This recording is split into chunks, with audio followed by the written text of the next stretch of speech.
Well, Mr. Zeef has a video saying that we need to talk about Genesis. What is it we need to talk about Genesis for? Well, everyone knows Genesis is a bad form. I'm kidding. I'm kidding. Apparently, this is just a deck profile, but it's some kind of discussion at the start here, so I'm curious to see what he says. My thoughts on Genesis are just, for some reason, people like to exaggerate things from where the point of perspective actually began. Genesis is fine. There's nothing wrong with Genesis. I just don't think it is a different enough format for me to be interested or care about. I think it's just modern to obviously watered down, which some people want, and that's good for them. But it's just not for me. Maybe if it comes to Master Duel, it'll be interesting. But, it's just a personal opinion. Let's check out what he's got here. Did you know that they print physical Master Duel cards? It's true. As some of you... We all make this, Joe. Every single time a Master Duel content creator makes a TCG video, does TCG content, it's always, we got to get the deliberate, specific, Master Duel printing cards joke out. I haven't played competitive paper. And then I bet you he's going to make a joke about gems costing, money and, you know what I'm saying? Buying, yeah. Yu-Gi-Oh! In a couple of years. However, over the past month, I've been going to some Genesis events, Konami's alternative format, and I actually really like it. Genesis format is unique because instead of having bans or limits, you just have point values assigned to different cards. You can only play 100 points in your deck, but that means that every card is technically legal if you're willing to pay a price. The other change is that they don't have Pendulum or Link monsters. It's a Yugi boomer's dream. I've played... You know what I kind of low-key think that was sort of a mistake? I don't know. It's supposed to be this, entry for new players, and obviously Link summoning can be a little bit more overwhelming than the regular summons, but a lot of people, who would have otherwise really liked to have enjoyed Genesis because the rogue decks tend to be slightly better in Genesis. There's a lot of rogue decks that are just Link decks, right? You'll just never be able to play Tri-Brigade. You'll never be able to play Marine Cess, Salomon Great, which are with appropriate point values would be very basic and uninteresting. Not uninteresting. Fairer decks, but because there's no Link monsters, a lot of archetypes are just straight up unplayable, right? So... maybe it was a bad thing. In hindsight, I think it's probably still the correct decision. But I feel like Pendulum definitely could have made it. I know that's maybe insane to say, but Pendulum could have been in Genesis, I think. I think it would have been okay. Link, I can understand. I think Pendulum is just fine. In a couple locals, I went to a regional and won a side event, huge premier top. So I won. They do side events at regionals? I've never experienced that. Might be something I'm not American enough to understand.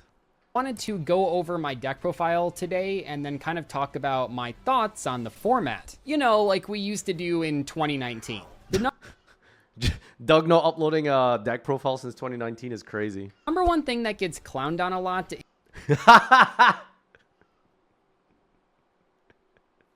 I mean, look.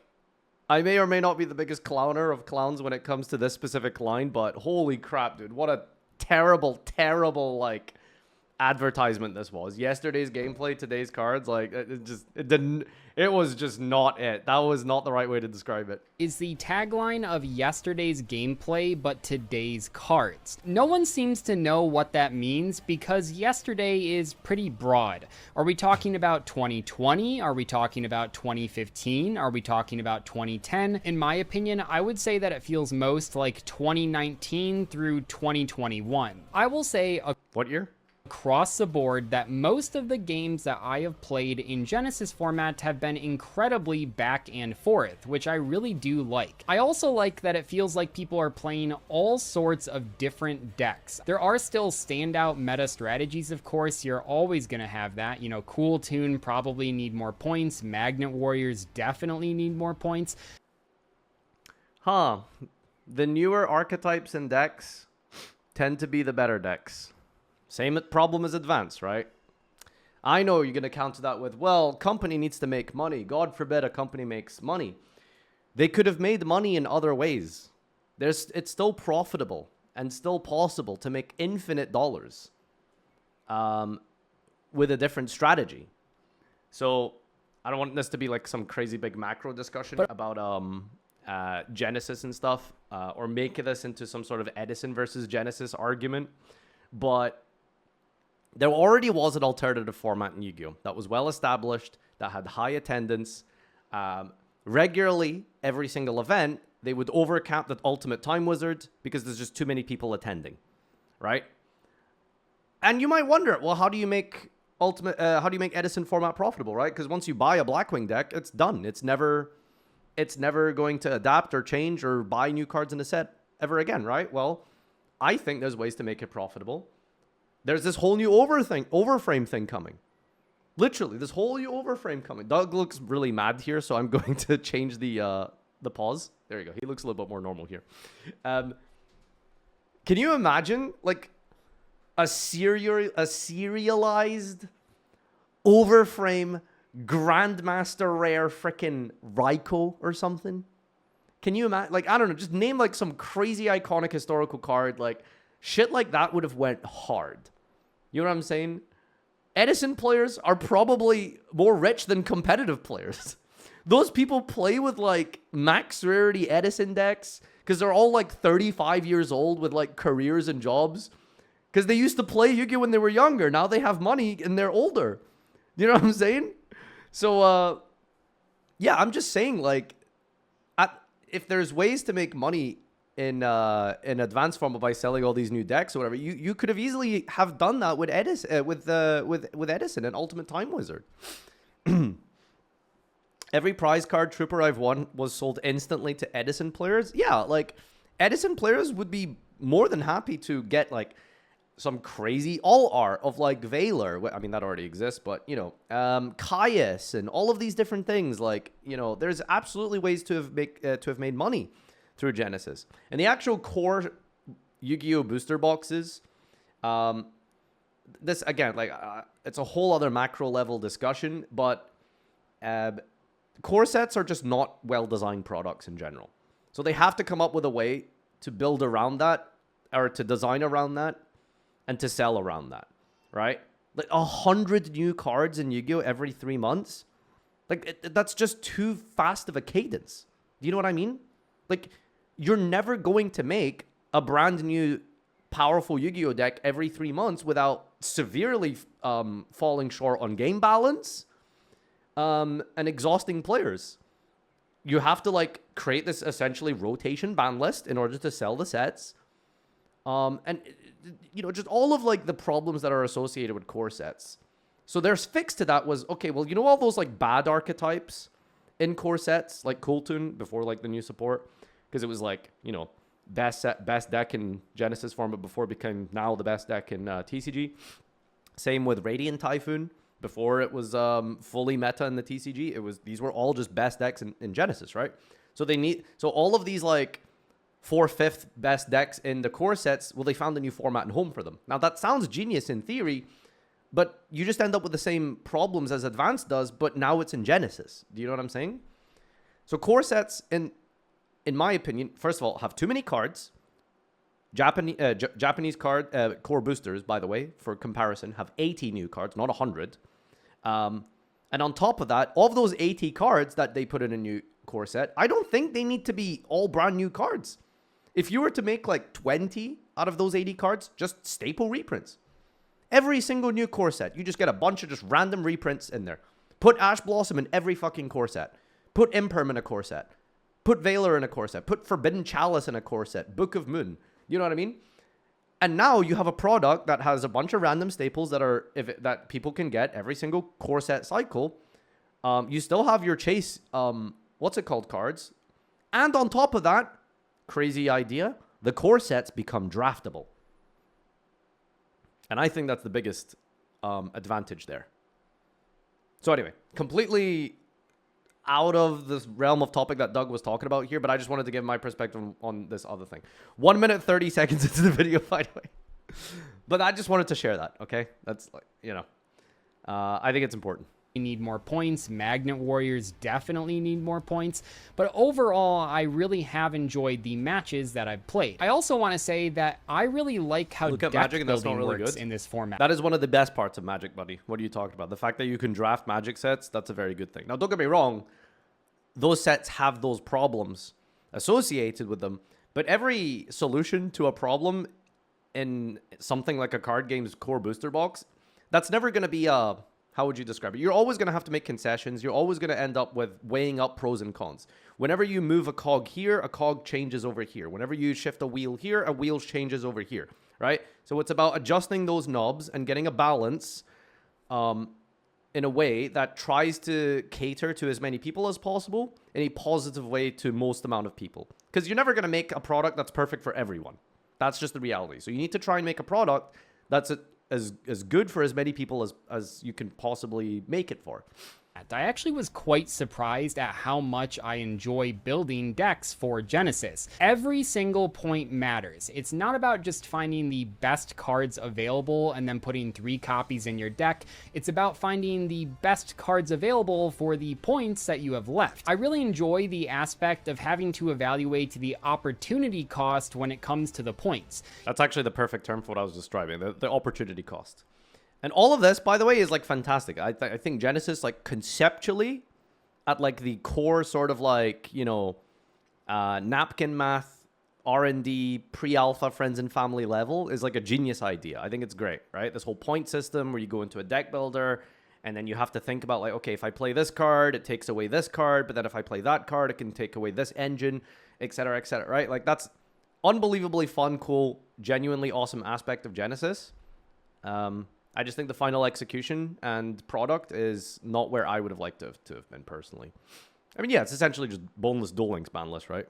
Well, I'd say a little bit better and more fleshed out than the Duel Links system. You know, maybe you have a good card that's at 10 points and you want to play 2 or 3 of it. You know, that's a lot of points. You could just play like 4 5-point cards instead of 2 10-point cards, and that is a big decision. Now, I'm not going to pretend like deck building in the TCG is like easy or anything. I don't want to oversimplify it. Kind of is. It, but this is like a completely new... Sorry, this is my like, I don't know, maybe wrong, bad take, but like, most decks in TCG is just straight up like, okay, here, play 3, play 3, play 3, play 1, play 1. Here's staples and hand traps, okay? Don't get me wrong. Some exceptions to the rule. Branded, very unsolved deck. Lots of different archetypes are pretty unsolved. But by and large, like, a lot of archetypes and decks are just like, play all of these standard engine pieces. Here's some hand traps. Boom. I've always said this. The most important thing you can do to being a good player is basically not deck building. It's just pure technical play.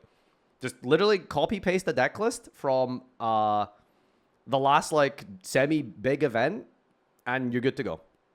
If you just don't misplay and you're very good at the deck, you'll do very well. The only advantage to being a really good deck builder is you get to be one of the greatest players of all time instead of just a good player. But let's be real, that's a bracket that's only designed for about like 1,000 people on the planet. New way of building, and I enjoyed it quite a bit. Now, I do want to say that most of my complaints are...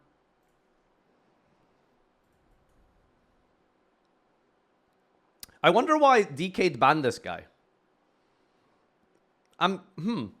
What possible reason did DK have to ban this user?